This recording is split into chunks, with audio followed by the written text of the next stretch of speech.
I was not exactly the guy that I thought I was. My name is Danny, age 26.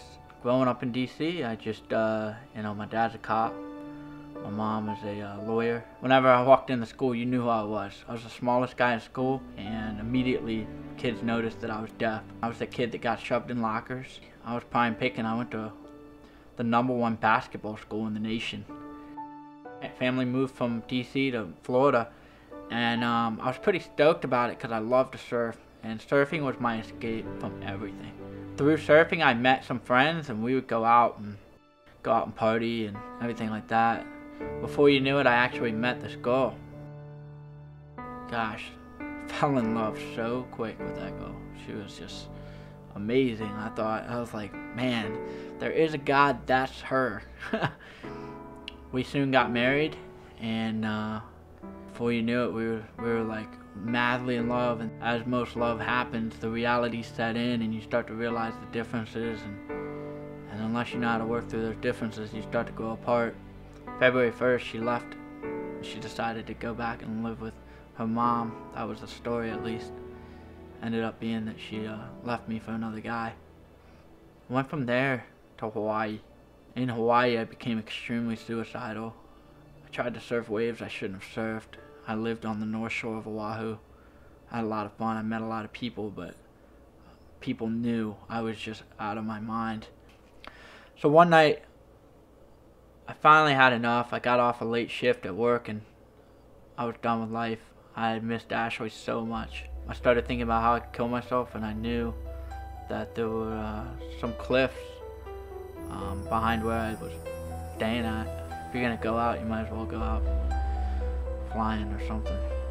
As I was walking out, it was like 5 in the morning. As I was walking out, I ran into this guy, just like stoked on life. He's all smiling. It's like, well, hey, can I get a ride to town or something? And he was like, I just got here. I got off the plane. I finally persisted, and I said, all right, whatever.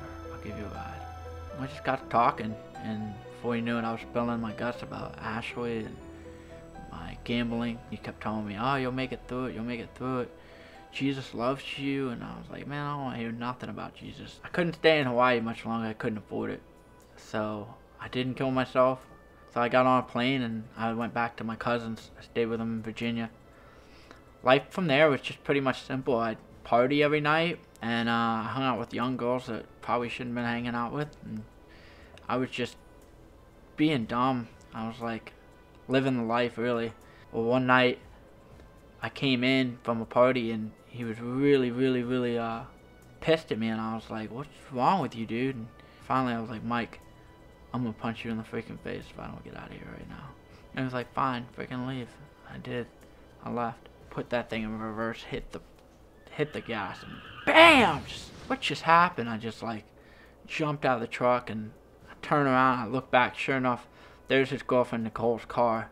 And I threw my keys, and I just ran off. I was just gone. And I'm halfway down the street in the neighborhood, and I'm like, oh, you can't do that. You gotta go back and deal with it. So I ran back to the house before I figured he was so pissed he probably called the cops. I call Geico, my insurance company, and I'm like, hey, I have a policy with you, and I was just trying to check on it. And they were like, well, your policy expired 4 weeks ago. And I was like, what are you talking about? I've definitely got a policy with you. I paid the bill. So I hung up with him. Next day I called him back, and I was like, yeah, I'd like to reinstate my policy. Hung up, and the next day called back and said, yeah, so I had an accident in DC, and I made up this stupid story. Within 2 weeks, I was working the morning shift at Best Buy selling phones, and next thing you know it, I look over, and there's this guy standing there. He said, Mr. Gillum, do you know why I'm here? My heart sank like a rock. Would you come out to my car, please? It's 5 to 10 years for fraud. And you do realize that that's a pretty big deal. We'll give you a year in jail, 6 months suspended, and you will do 6 months. You'll only do 3 months if you're good. Jail life was kind of hard, It was a lot harder than I thought it would be. I thought I was just going to sleep a lot and everything would be okay. There were fights you know, typical fights would happen out of nowhere. You'd be eating lunch and you'd see a guy just pick up a tray and hit another guy, and you're just like, what? Probably the most entertaining part of jail. But I'd been to the principal's office one time, you know, and here I am in jail talking to guys about robbing Chick-fil-A or doing something that just was ridiculously stupid. My new cellmate was Stash. His real name's Mustafa. His nickname's Stash. Stash is basically the idea that if you steal something and you keep it somewhere, it's called a stash. And he was a really cool kid. He was young. I mean, he didn't, you know, it didn't sound like he was doing anything wrong. He just didn't know where he was going. Sounded kind of like I was, you know, a few years back. So I was like trying to give him a little bit of advice, and he asked me, he said, hey, have you ever read the Bible? And I was like, nah, man, I don't believe in God. Are you crazy? Come on, don't start that. I argued with the last guy forever. James always tried to tell me about a God. Let me tell you about God. He exists because you want him to exist. Next day he said, hey, if I get a Bible, you know, if I request a Bible, will you request one too and we can read it together or whatnot? And I was just like, man, I don't want to do that. Next morning, I woke up and he was gone. He came back after breakfast, and he came in and he was so happy. He was like, hey man, I've got a Bible. And I'm like, so you went and you got a Bible? And he's like, yeah, I got a Bible. I was like, okay, great for you. And he was like, will you read it with me? I did. I was like, alright man, I'll read it out loud. So I did. I read it out loud. Every day we'd wake up. We didn't have anything better to do, so might as well read it. As I'm flipping through the pages, he'd ask questions, and I'd answer questions. He wanted to know about something. Why did Jesus tell parables? And I'd say, well, because it says here that only the people that truly hear Jesus will understand what he's saying. And as days went by, we were like eager to get up to read this Bible. Then we got a new cellmate. His name was George. George was at first probably the coolest guy I'd ever met. I thought this guy was like straight out of a rap video. He looked like Lil Wayne, only cooler. And the Bible kind of got put on the side burner. And one day Mustafa picked it up and he started reading it. And I realized that he was reading more and more of the Bible. Hey, you're reading the Bible? And he's like, yeah, I'm trying to.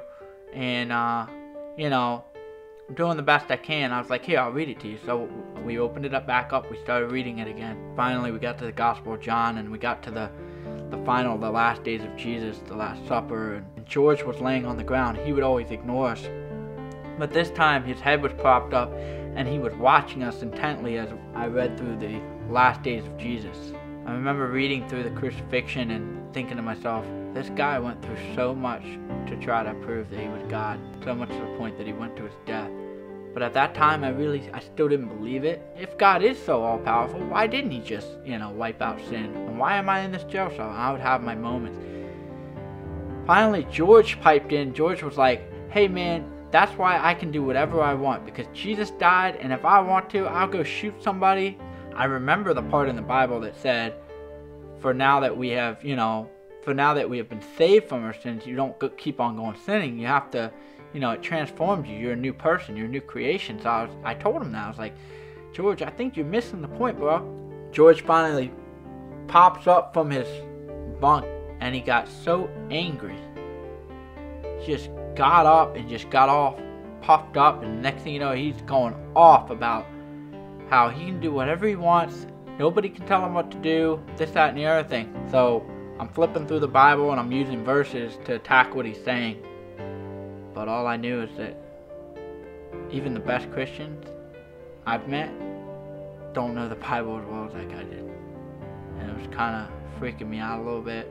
Mustafa, by now, he had rolled over and he was just like, we were yelling at each other and I was getting angry. And finally, I sat down on the stool thing that we have and I had the Bible in my hand, and I was just so upset. And he's going on and on and on and on and on and just telling me how he knows this and knows that and he can do whatever he wants. And he's like, I shot somebody. What's Jesus going to do about that? Da, da, da. And I'm like, I was just like destroyed. And I was like, man, I'm either going to get killed by this guy right here. He's crazy. Or I'm just going to lose my mind because this God that I'm defending isn't really God. And I don't even know what I'm doing. So I I looked down. I just would remember looking down at the Bible, opened up in my hand. I looked down and I just like, looked down. I was like, I wanted you to be real. And I remember telling God I just wanted him to be real. It's like, I wanted you to be real. I wanted there to be a reason to live.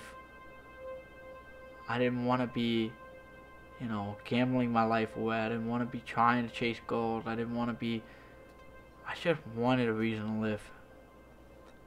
And I wanted him to be real. And I looked up and I was just like, if you're real, you have to show me now. Felt like the most peaceful thing I've ever felt in my life. Just like, just everything just kind of slowed down. He's still yelling. George is still yelling, going off. He's all dancing around, going crazy. But I'm just in this whole just state of bliss. And then I heard myself say, you cannot ever win. You will never win. And George, God loves you. And like that, goes from jumping around all crazy and just acting like a barbarian to just sits in his bunk and just like lays down, goes to sleep.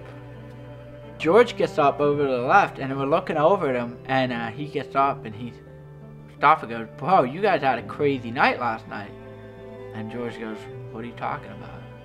And he's like, well, you remember, like, you and Gillum, you guys were going at it, bro. You guys were going crazy. And he's like, what are you talking about? And I said to him, you don't remember really like that whole talk about how Jesus and forgiveness, and what are you talking about?